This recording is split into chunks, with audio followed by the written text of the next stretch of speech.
Peace and blessings. I'm Jovhannah, the spiritual love healer, founder of the Spiritual Love Sanctuary, and I have some exciting news. So, I have been shifting things in so many different ways, and one of the ways is just kind of starting over, starting from scratch. And so, I am building the vision that I have for myself and kind of really shifting my business into what I truly desire it to be at my core. So some of the things that I have been doing or changes that will be coming, this channel is not going anywhere. It's going to stay just as it is, maybe a name change. And I'm changing my colors. And so that's one of the things that I wanted to talk about, because I started recording my podcast episodes the other night, and I couldn't figure out like why I had such a resistance to recording. And it was something with the colors that was so off for the Spiritual Love Sanctuary. And I'm like, okay, so if you know me, I like lots of color, and gosh, I spent so much time when I, first started my first, website, trying to figure out what colors was I going to use. And at the time, I think I settled on blue and gold, I think were the first. Yeah, blue and gold. It's been so many. And so what came up was just black. And what I love about that is, as an artist, you never use black straight out of a tube. Either you mix your blacks using the other colors on your palette. So you can make some very beautiful blue blacks, purple blacks, red blacks, orange, like earthy blacks. Like there's a variety of hues of black that you can create, but it's not usually used directly out of the tube, okay? So when I was talking to my vision keeper, I was saying how, a lot of times people get stuck in between the rock and the hard place. Like you've heard people say, I'm between a rock and a hard place, and that's where a lot of people get stuck. And in that space, I think of it as a void, or the space of potentiality, the space of potential. Because in that darkness, we have the ability to take all of that energy and harness it to create something so beautiful. So whether right now you're in a space and it feels like, painful, it feels lonely, it's scary, you can harness that energy and transform it into anything. And so as I was thinking about, the void and the space of potential, I kept seeing black. And a lot of times people think black is the absence of light, or, it's nothingness. There's nothing there, when that's so far from the truth. Any artist should be able to tell you that it takes all the colors to make black. If you mix enough colors together, you're going to get some form of black. And so just knowing the pure potential that we all have, I decided that black was going to be my color. So that will be changing. I'm going to be moving my website, and instead of just doing a complete dump or domain change, I'm actually going to start building out the new site with new content, and eventually I may or may not migrate some of the old content over there. We'll see. I really just want things to be fresh, to be authentic, to be what I envision, instead of, I don't know, it needs to be something different. So the only two changes I made, I did create a new Instagram and Facebook page under Spiritual Love Sanctuary, because that is the container for the work that I do, rather it falling on me, the Spiritual Love Healer, which gives me more freedom and flexibility. Even though it doesn't seem like a big change energetically, it was a needed shift. So I'm super excited about that. I do not have a release date for my podcast just yet. It probably will be in a few weeks. I want to get a few more episodes recorded and get like my guest calendar and all of that situated, so that before, just bringing it out there. So one of the things that I want to do with the podcast show, and as I was thinking about it, I don't want it to be just me talking and me talking to guests. I want to have people, be able to dial in to talk with me, to have Q&A. I want to do card readings, and what started out as a podcast to focus on relationships, which means it's blossomed outside of that, which is really beautiful.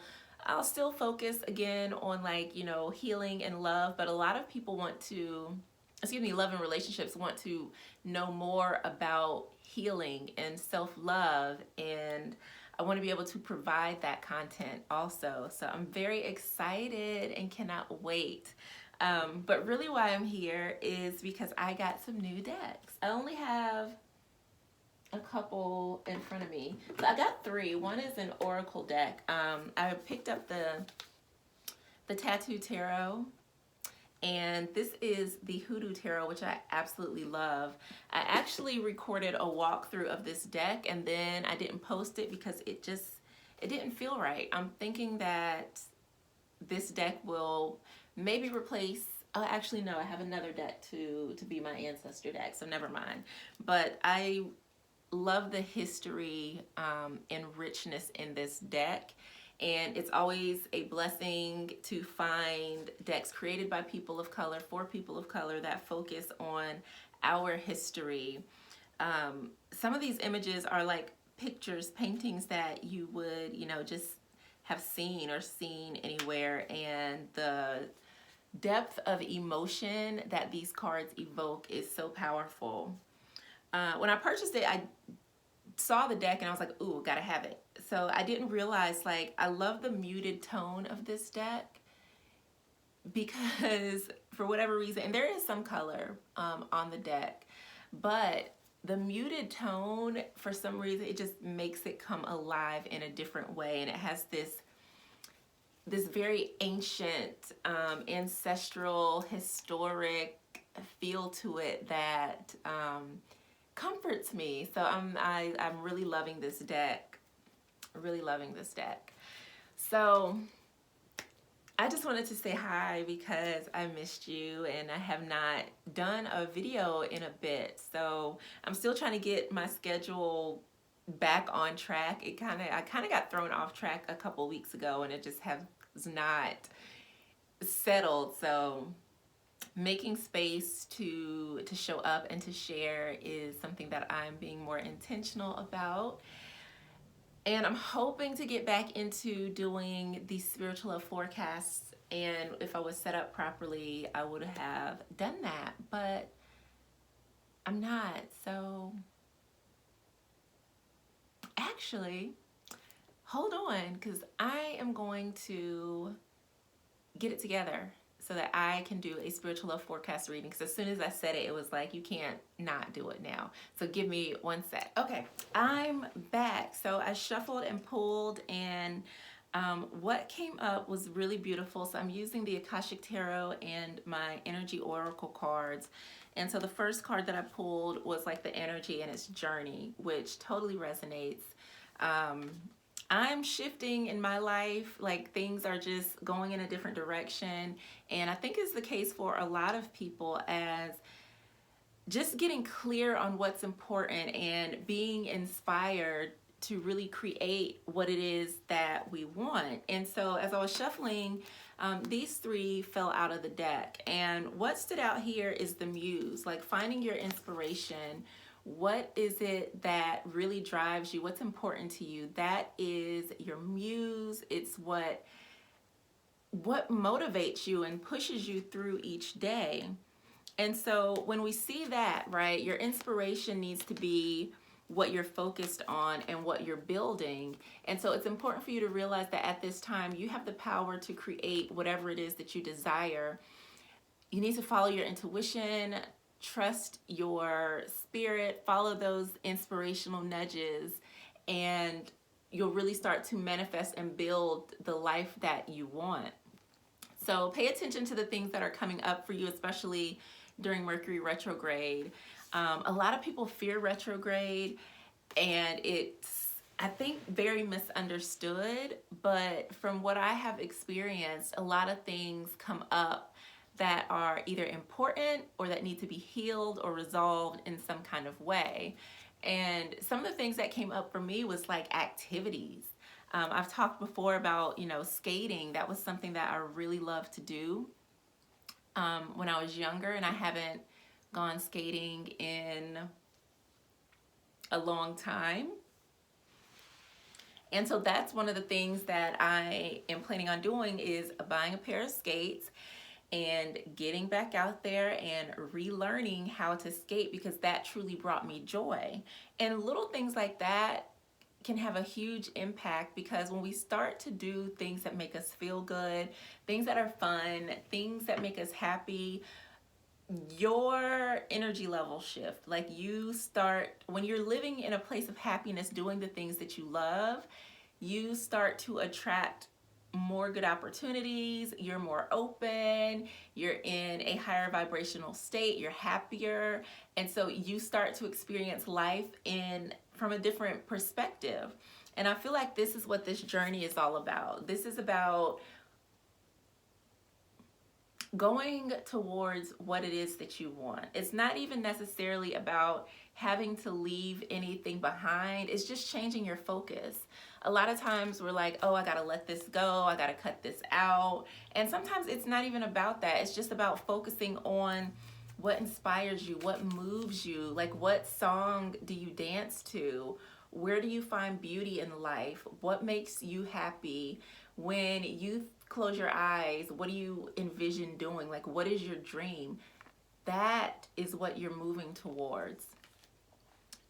And as you're harnessing the energy, right, between the dark and the light, you've got the sun and the moon here, your intuition and action, from the challenges and the blessings of your life, you're taking all of that energy and putting it forth in a way that you're building what it is that you want. The things that you didn't like, the bad experiences and all that, like, you learn from that. So now it's time to apply those lessons. Knowledge without wisdom is what? It's just stuff that you know. You have to apply knowledge in order to have wisdom. And so that's what you're doing here. You're applying knowledge. Like, okay, I did this, didn't like it. This is what happened. So I'm going to do things a little bit differently now. And that's where the balance comes in. That's where the lessons and the transformation come in. But I really see that, you're walking into a season of creating what it is that you want, doing what makes you happy, doing what makes you feel good. And especially if you're wondering about like manifesting and, getting a life partner, a love partner, I see that here as well. And someone may view you as a muse, or you may have your eye on someone, but I see you coming together and building together, because if you look a little bit closer, there's a couple there and they're kind of building together. So this is just overall good energy for your life, and it's important that you stand in your power. The Queen of Forces, she is powerful. She's not cowering. She understands the balance of life. She knows that, there are good days, there are bad days, but at the end of the day, that she is in control of the outcome of her reaction, of what she does, what energy she puts out, and what energy she allows within. So this is time for you to stand in your power, to get clear on what direction you want to go in, and make sure you're bringing these lessons forward with you so that you're not repeating the same mistakes or going through the same cycles. So, oh my gosh, that was beautiful, and that felt really, really good. I know that we are now in Pisces season, so I'll be recording a Pisces birthday reading at some point soon, probably within the next week or so. But I'm doing great, and I hope that you're doing great also. You can head over to spirituallovesanctuary.com and sign up to be notified of what's happening, when things will be, when doors will be open, what new information and events and things like that are taking place. So definitely check that out, and I will see you next time. Peace.